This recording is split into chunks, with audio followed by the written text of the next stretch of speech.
she's doing something aggressive here, complaining to staff about your presence in a bathroom when she didn't even do anything. Like, the trans woman in question was just changing her clothes. She didn't do anything to harm her. She wasn't staring at her. It was just a woman existing in a space, and she decided to become an aggressor by going to the staff. These people just like to pretend as though they're victims, and it's not. They're actually the ones being the aggressor. Everywhere, all over the place, people are talking about trans people and whether they should be accessing single-sex spaces in public, like the bathrooms. We've been having bathroom bill conversations in the United States since like 2016, when I think it was North Carolina passed a bill, or tried to pass a bill, limiting trans people's access to bathrooms. So locker rooms, sports teams, women's shelters, like all of these different places, there is a question of whether trans people should be there, or whether they should be in the place that's appropriate for their gender. So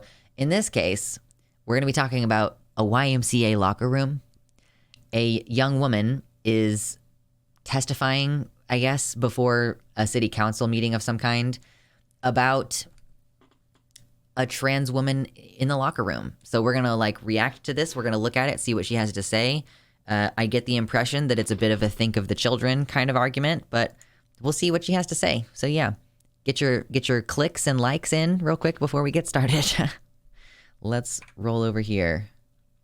Good evening, council members and residents of Santee behind me. My name is Rebecca Phillips, and I'm 17 years old. I am not a resident of Santee, but I am employed at a local restaurant, the Omelet Factory, and I work out regularly at the Santee YMCA. So she doesn't pay taxes there, but she's asking them to like change the law in this locality, I guess. Just 2 weeks ago, after finishing my shift at my job, I went to the gym to swim laps. As I was showering after my workout, I saw a naked male in the women's locker room. I immediately went back into the shower, terrified, and hid behind their flimsy excuse for a curtain until he was gone. I ran into a bathroom stall to change as quickly as I could, organizing my thoughts to share with the people at the front desk. As I did so, I could only think of my 5-year-old sister, who I bring to this gym during the summer to enjoy their water slides. The real problem is change rooms aren't solitary in the first place. Communal change rooms are creep in general to me. Just give us stalls to change in. I mean, there's like two different there's sort of two different approaches to this, right? There are some people who think, oh, we should just have unisex changing rooms because it's never really an issue, versus like people thinking that there should only be solitary changing rooms. Like, I don't know. I feel like communalism would probably be the better way to go. Like, reduce the mystery about each other's bodies, like normalize nudity in a non-sexual manner. I don't know. Let's continue with this.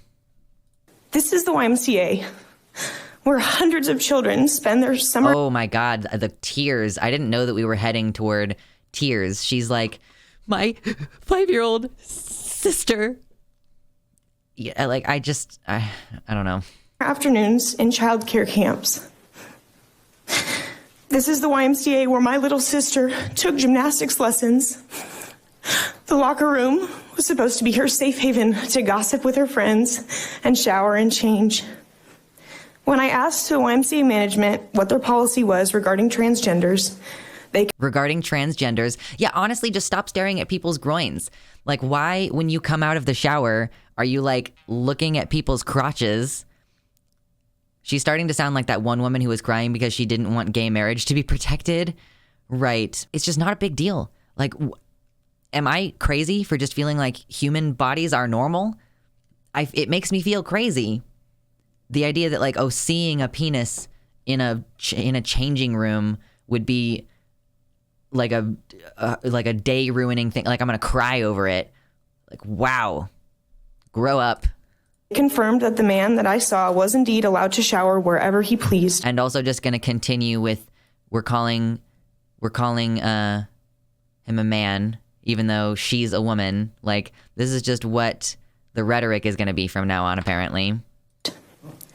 As long as you are not a red flag on Megan's Law, the California Sex Offender Registry, A grown male can shower alongside a teenage girl at your YMCA location here in Santee. For me, seeing a penis in a changing room would ruin my day, and that's why I don't look. I avert my eye. Amen. Amen, Dizzy. Like, apparently you are significantly more intelligent than this young person who oh my God. I find this so frustrating. And like, listen, I recognize that the approach that I'm having right now is not very empathetic to her. And I'm sure when this gets uploaded to YouTube that there will be people in my comments telling me like, oh, how are you so like callous about the lived experience? It's like the way that people comment on my detransitioner videos. Like when I talk about harmful detransitioners and their rhetoric, people are always like, well, what if we just ignored all of your history and background and considered your opinions invalid because of that? And I was like, if the opinions that I'm professing are like, some people shouldn't have access to healthcare, then yes, you're allowed to ignore all of the reasons why I believe that and just focus on the thing that I said. You know, like I find this so frustrating because she's doing something aggressive here, like complaining to staff about your presence in a bathroom when she didn't even do anything. Like the trans woman in question was just changing her clothes. She didn't do anything to harm her. She wasn't staring at her or anything. It was just a woman existing in a space, and she decided to become an aggressor by going to the staff. And like these people just like to pretend as though they're victims, and it's not. They're actually the ones being the aggressor. So when I call her names or whatever, when I say that she's being stupid, it's because she is attacking trans people's right to exist in certain public spaces. Like she started it. So any of you in the comments of the YouTube in the future when this video goes up, stop pulling Darvo on me. Like stop telling trans people that our reaction to having our rights attacked is the actual problem. Can you just like stop acting like my reaction to people being aggressive and rude toward me is the actual aggression and rudeness? Like this is really frustrating to me. Does she actually even know this person is trans? Well, she's just saying that there was a person with a penis and she's calling that person male. Like, I don't know. It's really funny because also like, you know, trans men can have phalloplasties, and she is basically like the kind of person who wants trans men to be required to use the women's room. I don't know. They usually just say they want a women's space, and then everyone who is like some kind of freak gender can be in the men's room. She knows she's just bigoted. The weaponization of the white tears is crazy to me. I didn't realize before when I was looking at this video that that's what was going to happen, that she was going to cry about it. I was made to feel as though I had done something wrong when I talked to people at the YMCA. Yeah, that's because you did. Somehow, the indecent exposure of a male to a female minor was an inconvenience to them. It's a locker room. It's not indecent exposure. If a woman flashed you her vagina on the street, that would also be that would be indecent exposure. But a woman's vagina in a locker room is not there. So this woman is 17 years old. I just want to address that comment really quick in the chat. This woman is 17 years old. So her entire argument here is like, I'm a minor and therefore this was, lascivious sexual exposure. But, like legally, a locker room is a place where nudity is expected. Like you consent to seeing other nude bodies by going into a locker room. Point blank, period. Like that's just how it is. Them. When my dad spoke to the sheriff's office, they told him that he should never allow me to shower there ever again. I'm not quite sure what is meant to be implied by that. Did the police say your daughter is a nuisance, so don't go back to the locker rooms because she's invaded someone else's privacy? Or are they saying like, well, we can't stop the transes from being in that bathroom, so you should probably not let your daughter in there because this is going to continue to happen? So I'm not sure. Anyway, continuing on. The YMCA wouldn't let my father speak to the manager of the Santee branch. After waiting several days, he finally received a call from Terry Moss, who is the director of membership for San Diego County. She informed my dad that I was not in any danger at the time of the incident, that I was safe. But I asked... You were safe. This is all about white women's fifis. Like white women are like, but I didn't feel safe. Like, do you think that trans women feel safe in most public bathrooms, or locker rooms, whether it's the women's room or the men's room? You go into the men's room, someone sees that you have tits and they sexually assault you. Or you go into the women's room and someone sees that you have a penis and they try to have you arrested. What a great combo. What a great combo. You this. I'm assuming all of you either have a wife, a sister, daughters, or granddaughters, or are a woman yourself. Could you knowingly send an underage girl into a room where there was a naked male and say that she was not in danger, that she was safe, or more importantly, that this was right? The moralism, like she's saying, even if it is safe, it's not right. Like that's what happened right at the end there. I don't know if you caught that. She said, can you really say that any of your wives or girls would be safe in a room with a male? Again, like quintessentializing, like penis equals rapist, like penis equals male, like that maleness is inherently predatory, which it's not, and that trans women are implicated in male violence, which they're not. They're usually victims of it. Like, so even if it's totally safe, she caveats right there, she sneaks it in. She says, morally, it's not right, even if I was safe. Like, because there was no danger to her. She perceived that she might be in trouble. But again, stop looking at people's crotches. The fact that we are now tailoring our privacy policies and bathroom laws around transgenders, ignoring the blatant threat to safety that this poses, is obscene. Okay, would you like to demonstrate the actual safety risk? Because again, stop blaming women for men's behavior. Trans women are actually slightly more likely than cis women to experience lifetime sexual assault. Like, it's like 1 in 5 cis women. So about 20% of cis women get like seriously sexually assaulted in their lives, whereas about 33% of transgender women have been sexually assaulted in their lives. So, you know, at the end of the day, stop blaming trans women for things that men do. It's just this bioessentialist conflation is never going to end.